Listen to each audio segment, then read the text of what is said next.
graça e a paz, irmãos. Sejam bem-vindos aqui no 13º dia da nossa live. Eu tenho certeza que você tem recebido muito da parte de Deus esses dias, a cada ministração, a cada capítulo do livro e também a esse tempo de oração intensificada, porque jejum é isso, oração intensificada. Aleluia! Eu quero começar orando pelos seus alvos. Então, enquanto você vai colocar os seus alvos diante de Deus, eu vou orar por você aqui. Talvez você possa estar pensando agora aí, pastor, já é o 13º dia, meu alvo ainda não foi alcançado, eu ainda não recebi aquilo que eu estava orando. O que eu devo fazer? Paulo diz que você precisa dar glórias a Deus. Enquanto você glorifica ao Senhor, você é fortalecido. Você também deve lembrar que a palavra de Deus diz que a palavra ela é uma semente. E nós semeamos essa palavra quando nós confessamos. Nós semeamos essa palavra quando nós oramos. E no devido tempo ela irá produzir frutos. Então, continue confessando, continue declarando todos os dias, até que o seu milagre aconteça. Amém? Aleluia! Glória a Deus! Oramos então em nome de Jesus. Oh Pai, eu te dou graças, Senhor, por esse dia. Obrigado, Senhor, por esse tempo de jejum, por esse tempo que temos recebido tanto do Senhor. Obrigado pela revelação da Tua Palavra.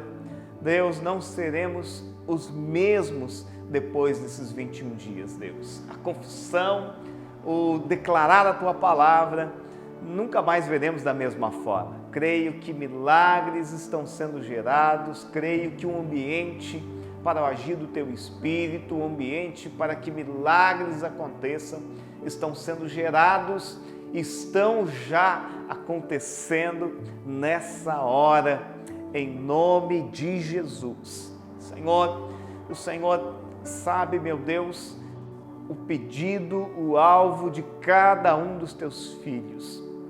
Eu sei que o Senhor é bom, eu sei que o Senhor tem prazer em responder às nossas orações, o Senhor tem prazer na nossa alegria em poder ver um pedido, uma oração sendo respondida.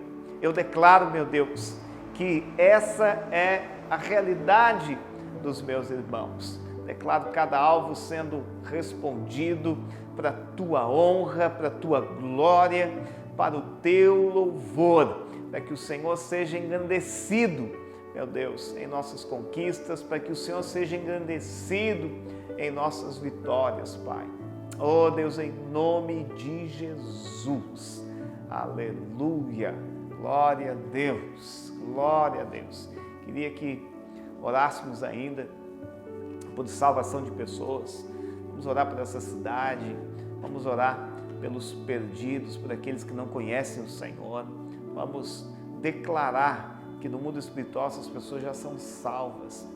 Vamos rejeitar, amarrar toda a obra do diabo na vida dessas pessoas, tudo aquilo que cega o entendimento das pessoas, para que elas não conheçam a Cristo, para que elas não tenham clareza do Evangelho e não venham a nascer de novo. Em nome de Jesus, amém, irmãos? Quero que você coloque aí cada vida dessa, colocando o nome de cada um diante do Senhor, em nome de Jesus. Oh, Pai, nós clamamos por salvação.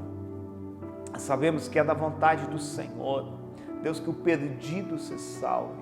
Sabemos que é da vontade do Senhor, Deus, que muitas pessoas sejam ganhas para Cristo, muitas pessoas tenham uma experiência de novo nascimento, uma experiência de salvação com o Evangelho. Oh, Senhor, nós clamamos por essa cidade, por Pelotas, declaramos que ela é de Jesus. Oh, Deus, cremos que o Senhor escolheu muitas pessoas nessa cidade, pessoas que vão ser ganhas, Deus, pela comunidade Atos, pessoas que vão ser ganhas, Deus, por esses irmãos que estão me assistindo agora. Meu Deus, em nome de Jesus, eu declaro, Senhor, que, pelo poder do Espírito, santas conexões estão sendo feitas, santas conexões estão sendo realizadas nesses dias. Dá-nos percepção, dá-nos sensibilidade, para que possamos, Deus, perceber essas conexões, para que possamos, Deus, ser sensíveis àquilo que o Senhor está fazendo e falar do Teu amor, e falarmos do Evangelho, e falarmos das boas novas.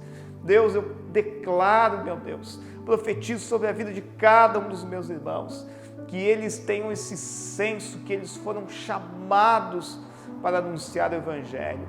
Meu Deus, não importa, Senhor, onde que eles estejam agora, Senhor, talvez lá no seu serviço, talvez lá na sua casa, meu Deus, lá no seu empreendimento, que eles tenham ali a consciência que, em primeiro lugar, eles estão ali para anunciar o Evangelho, para levar a salvação a outras pessoas, meu Deus. Em nome de Jesus, eu declaro, Senhor, o entendimento, Senhor, dos meus irmãos, sendo abertos, Deus, nessa manhã. Declaro também salvação por cada uma dessas pessoas, por cada nome que está escrito aí nesses cartões de oração, meu Deus. Nesse cartão de oração, eu declaro, essas pessoas já foram salvas no nome de Jesus. Eu declaro, Senhor, gerando oportunidades, meu Deus, para que essas pessoas possam ouvir do Evangelho, para que essas vidas sejam ganhas para o Senhor. Deus, rejeito toda obra do diabo na vida, Senhor, de cada um, meu Deus. Declaro que está caindo por terra agora toda corrente, toda cadeia do diabo sobre essas vidas, todo o conceito caído desse mundo, meu Deus, que tem impedido uma decisão por Cristo, que tem impedido essas pessoas de aproximarem do Senhor, da vida da igreja. Declaro, está amarrado agora em nome de Jesus. Não tem poder, meu Deus. Declaro, cada vida está liberada para receber do Senhor, para tomar uma decisão por Cristo, em nome de Jesus. Oramos ainda pelo fim dessa pandemia, oramos também pela cura de cada um que foi infectado por esse vírus, pelo coronavírus, que seja curado em nome de Jesus. Deus, nós oramos pelo fim dessa pandemia, oramos e rejeitamos esse vírus, declaramos que ele morra no nome de Jesus, que ele se desfaça, meu Deus. Declaramos, meu Deus, que não perderemos ninguém, nenhum dos nossos familiares, nenhum dos nossos irmãos, meu Deus, para esse vírus. Declaramos que nossas vidas, nossas casas estão guardadas, protegidas, no nome de Jesus. Oh, Senhor, ainda oro também por aqueles que já contraíram esse vírus. Declaro a cura sobre a vida dessas pessoas. Declaro em nome de Jesus. Eu dou uma ordem, Senhor. Pai, que esse vírus retroceda, meu Deus. Dou uma ordem agora, porque esse vírus se desfaça no organismo dessas pessoas. No nome de Jesus. No nome de Jesus. Amém? Você crê? Então diga um amém bem forte aí onde você está. E vamos compartilhar o capítulo de hoje. Deus vai falar muito com você. Prepare seu coração. No nosso capítulo de hoje, nós vamos compartilhar, eu quero compartilhar com você a respeito da importância de você desenvolver a sua fé e a importância de você confessar a palavra de Deus. Como filhos de Deus, precisamos entender que a moeda de Deus é a fé. O que agrada a Deus é a fé. Aquilo que Deus está fazendo na sua vida, aquilo que Deus fará na sua vida, na sua família, o Senhor o fará por meio da fé. É interessante que muitos, ao orar por uma enfermidade, eles oram, declaram a cura e após concluir ali aquele momento de oração, eles param para analisar se estão sentindo alguma dor, se ainda estão sentindo algum desconforto. Uma vez que eles estão ainda sentindo algo, eles presumem que Deus não ouviu as suas orações. Mas isso não é uma verdade. No reino do Espírito, primeiro você declara, no reino do Espírito, primeiro você crê e depois você recebe. Agora, eu costumo dizer que muitas vezes o seu milagre, o nosso milagre, é como o nascimento de uma criança, como a geração de um bebê. Então, o bebê é gerado em um dia, mas você vai ver aquele bebê após 9 meses. Aí sim nós podemos ver ali o nascimento. O milagre muitas vezes também é assim.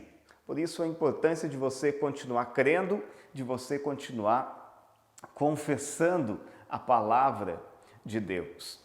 Você deve lembrar que lá em Marcos 2, nós vemos a história daquele paralítico e dos seus 4 amigos. Na ocasião, aqueles homens ali colocaram aquele paralítico lá pelo telhado daquela casa para que ele chegasse ali diante de Jesus. Algo que me chama a atenção nessa história é que o Senhor não viu propriamente aqueles homens.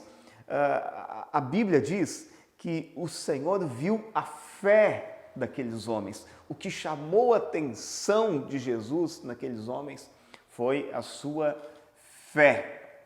Então, você sabe aí o que eu estou querendo dizer? O Senhor está procurando fé. É muito importante nós desenvolvermos a nossa fé. É muito importante nós não andarmos por aquilo que sentimos e nem por aquilo que vemos. O diabo, ele sempre procura agir na esfera das emoções. Então, não sei se você já teve a infelicidade de conviver com alguém que é carnal, ou seja, com alguém que é guiado pelas emoções. Então, um dia aquela pessoa está muito bem, outro dia ela já não está, porque ela é guiada por sentimentos. Então, o diabo, ele quer que você seja guiado por aquilo que você sente, mas as suas emoções enganam você. Basta você assistir aí uma série, um filme, você vai perceber que as suas emoções enganam você. Aquilo que Deus o faz a partir do Espírito. Deus o faz de dentro para fora. Mas aquilo que o diabo quer fazer, aquilo que o diabo quer operar, ele começa sempre de fora para dentro, ou seja, utilizando ali, né, as nossas emoções ou até mesmo aquilo que você está vendo, as circunstâncias que você está presenciando. Você também não deve ser guiado por aquilo que você vê. O padrão para mim e para você, a base para nós andarmos, é a verdade da palavra de Deus. Talvez você já passou por essa experiência de estar num semáforo parado no seu carro e de repente o carro que está ao seu lado, ele avança e você tem a impressão de que o seu carro está recuando. Se você está no volante ali, você até pisa no freio, tá? Porque você foi enganado por aquilo que você está vendo. Também nós temos vários acidentes que acontecem onde muitas vezes alguém pula em uma piscina que está vazia, mas para ele é como se estivesse cheia, ele se enganou em relação àquilo que ele estava vendo. Então, na nossa vida isso acontece muito mais do que você pensa. Então, se existem coisas hoje na sua vida, se existem circunstâncias hoje na sua vida, na sua família, que você olha para aquelas circunstâncias, mas elas não estão coerente com a promessa de Deus, coerente com aquilo que a palavra de Deus declara, então faça-se cego, ou seja, não fique confessando essas circunstâncias. Confesse o que a palavra de Deus diz a respeito daquela circunstância, confesse aquilo que Deus diz a respeito daquela situação. Então, confessar a palavra de Deus e andar por fé é algo que eu e você estamos aprendendo, é algo fundamental para que o reino de Deus venha.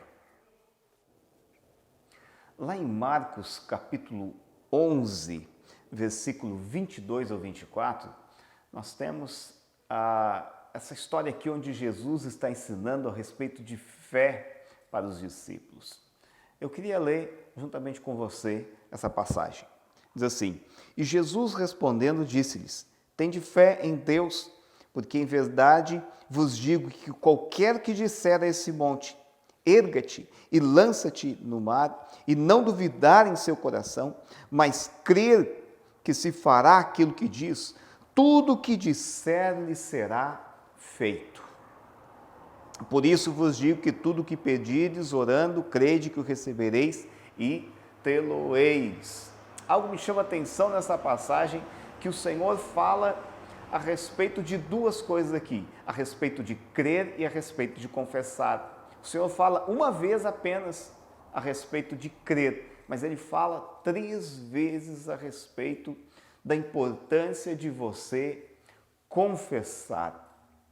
Muitos na vida da igreja, eles creem corretamente, mas é preciso deixar uma pergunta: você tem confessado aquilo que você crê? Esse confessar não precisa ser necessariamente em público, mas ele precisa ser em voz alta. Você pode pregar para você mesmo, mas é importante que você confesse. Por que é tão importante confessar a palavra? Porque é através da confissão que você libera a sua fé. Então, todas as vezes que confessamos aquilo que cremos, que confessamos a verdade do Evangelho, então a fé está sendo liberada e um ambiente propício para o milagre está sendo criado. Nós percebemos esse mesmo princípio na vida de Jesus. Jesus, ele confessava antes de realizar os milagres. Vemos isso na ressurreição de Lázaro. Lá em João 11:25, o Senhor diz o seguinte: Eu sou a ressurreição e a vida. Ele estava certo de quem ele era. Sabe que eu e você precisamos também estarmos convictos de quem nós somos em Cristo Jesus. Precisamos experimentar de metanoia, de transformação, de revelação da palavra do Evangelho, até que tenhamos a plena convicção daquilo que somos em Cristo. Jesus sabia que Ele era a vida e a ressurreição. Ele confessou isso, então agora Lázaro poderia ressuscitar. Nós também vemos que quando Jesus foi curar um homem que ele era cego de nascença, ele fez a mesma coisa, está lá em João 9. Então, antes de curar aquele cego, Jesus falou o seguinte: Eu sou a luz do mundo. O Senhor não falou na ocasião ali que ele era o pão da vida, como ele falou em outra ocasião, ele era a água, né, que iria saciar nossa sede. Não, o Senhor fez questão de confessar que ele era a luz do mundo, porque aquele homem cego, ele estava ali em trevas, né? Então, porque ele não enxergava nada. Uma vez que o Senhor declarou que ele era a luz, então um cego seria curado. Está lá em João 9, de 5 ao 7, diz assim: Enquanto estou no mundo, sou a luz do mundo. Dito isso, cuspiu na terra e, tendo feito lodo com saliva, aplicou aos olhos do cego, dizendo: Vai, lava-te no tanque de Siloé. Ele foi, lavou-se e voltou vendo. Então, não esqueça de uma coisa: se você não confessar, você nunca verá. Como filhos de Deus em Cristo Jesus, nós temos tanto uma experiência quanto uma posição. Eu quero ler um versículo com você que está lá em Hebreus 10, do 11 ao 12, que diz assim: Ora, todo sacerdote se apresenta dia após dia a exercer serviço sagrado e oferecer muitas vezes os mesmos sacrifícios, que nunca jamais podem remover pecados. Jesus, porém, tendo oferecido para sempre um único sacrifício pelos pecados, assentou-se à destra de Deus. Então, Jesus está onde agora? Ele está à direita do Pai, aguardando daí em diante até que os inimigos sejam postos por estrado dos seus pés, ou seja, aguardando para que o Senhor coloque todos os seus inimigos debaixo dos seus pés. Essa é a posição de Cristo. Se você está em Cristo, isso significa que você também está nessa posição, que nós estamos assentados com Cristo. E qual é a atitude de Jesus?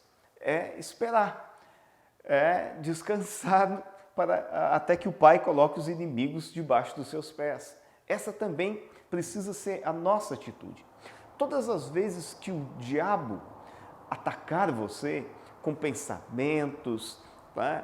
Talvez com opressão ou até mesmo com circunstâncias, você precisa lembrar que você está sentado com Cristo em lugares celestiais. E esse será o tempo de você fazer como Cristo, você descansar até que o Pai coloque, né, todos os seus inimigos debaixo dos nossos pés. Lá em Romanos 10, 5 ou 6, vamos ler, amém? Ora, Moisés escreveu que o homem que pratica a justiça decorrente da lei viverá por ela. Então, quem quer se justificar pela lei, então viverá por ela, tentando fazer coisas para Deus, tentando conquistar Deus com a sua justiça própria. Mas a justiça decorrente da fé, assim diz, mas aqueles que se justificam pela fé, eles falam. Como que Deus criou todas as coisas? Deus criou todas as coisas falando. O Senhor não teve esforço nenhum para criar nada. Ele apenas falou. Como que você acha que os seus filhos também vão trazer à existência aquilo que já é uma realidade, aquilo que já é uma posição legal no mundo espiritual? Também da mesma forma, falando, confessando, declarando. Então, uma forma de nós entendermos, né, a diferença entre aqueles que vivem pela lei e aqueles que vivem pela graça é usando a seguinte ilustração. Aqueles que vivem pela lei, eles têm uma mentalidade de servos. O servo, qual é a principal função de um servo? A principal função de um servo é fazer. Mas aqueles que vivem e que são justificados pela fé, pela graça, então eles estão assentados com Cristo, né, em lugares celestiais, eles são reis e sacerdotes. Então, qual é a principal função de um rei? A principal função de um rei é falar. O rei não pensa em fazer, ele pensa em falar. Então, nós também somos assim. Você está entendendo? Amém? Glória a Deus. Lá em Efésios 2,6 diz assim, e juntamente com ele nos ressuscitou, aleluia, e nos fez assentar nos lugares celestiais em Cristo Jesus. Aleluia. Essa é a sua posição. É assim que você precisa se ver e é da mesma forma que Cristo está agindo, nós também precisamos agir e crer. Estamos assentados, ou seja, estamos descansando naquele que nos chamou e declarando, tá, que o Senhor já colocou todos os inimigos debaixo dos nossos pés. Eu e você somos reis e sacerdotes. Essa é a nossa posição em Cristo. Porém, muitos não conseguem ver assim. Às vezes você fica olhando para a sua posição social, para a sua família, do dinheiro que você tem na conta bancária e você diz, pastor, mas eu não consigo me ver como um rei, não consigo me ver como um sacerdote, eu ainda tenho falhas, tenho erros. Mas acredite, em Cristo Jesus, no mundo espiritual, é isso que você se tornou. Mas qual é o problema de não crer nessas verdades? O problema é que se não cremos, então não usamos da nossa autoridade. Você já imaginou Deus pedindo para alguém parar de orar? Pois foi exatamente isso que Deus fez com Moisés. Moisés estava orando. Então Deus chega e diz: Moisés, por que você está orando? Por que você está clamando a mim? Pega o cajado, que significa autoridade, né? Estende por sobre o mar vermelho e ordene que ele se abra. Existem momentos na sua vida que será necessário que você clame ao Senhor. Porém, existirá momentos na nossa história que nós precisamos ordenar, que precisamos usar da autoridade que nós temos em Cristo Jesus. Eu quero ler Lucas 10, 19, que diz assim: Eis aí vos dei autoridade para pisar de serpentes e escorpiões e sobre todo o poder do inimigo, e nada, absolutamente, vos causará dano. Você recebeu autoridade através do Espírito Santo de Deus que veio habitar aí dentro de você. Então, mas pastor, eu já declarei e não aconteceu nada. Então, eu já ordenei, mas não aconteceu. O que eu preciso fazer? Continue declarando, continue ordenando até que aconteça. Eu quero ler com você lá em Marcos 4, 26 ao 29, que nos diz assim: Disse ainda, o reino de Deus é assim, como se um homem lançasse a semente à terra, depois dormisse e se levantasse de noite e de dia, e a semente germinasse e crescesse, não sabendo ele como. A terra por si mesma frutificará. Primeiro a erva, depois a espiga e por fim o grão cheio na espiga. E quando o fruto já está maduro, logo lhe se mete a foice, porque é chegada a ceifa. Então, a semente do que está nos falando a palavra de Deus aqui é a palavra de Deus. A semente é a palavra de Deus. E nós semeamos de que forma, irmãos? Nós semeamos essa semente falando, declarando. Se você não falar, o milagre não vai acontecer. O milagre só pode acontecer depois que alguém fala, que alguém profetiza, que alguém declara a vontade de Deus. Se você já leu lá em Ezequiel 37, você sabe que Deus usou a vida de Ezequiel para que ele trouxesse vida a um monte de ossos. Então, se Ezequiel não tivesse falado aqueles ossos, nada teria acontecido. Sabe o que representa, né, aquele amontoado de ossos que Ezequiel tinha ali na ocasião? Hoje ele representa, às vezes, uma dor crônica, um problema que é impossível de ser resolvido, uma situação de anos que talvez você não tenha mais esperança que possa ser revertida, que possa mudar, a salvação de alguém que continua insensível em relação ao Evangelho, em relação à vontade de Deus. Sabe o que você precisa continuar fazendo? Você precisa declarar, você precisa falar a vontade de Deus. Pare de continuar falando aquilo que você está vendo. Pare de continuar falando a respeito daquilo que você está sentindo. E comece a declarar. Imagina se Ezequiel não tivesse declarado aqui a palavra de Deus. Imagina se Ezequiel ficasse ali apenas analisando aqueles ossos, dizendo, não, isso aqui é impossível.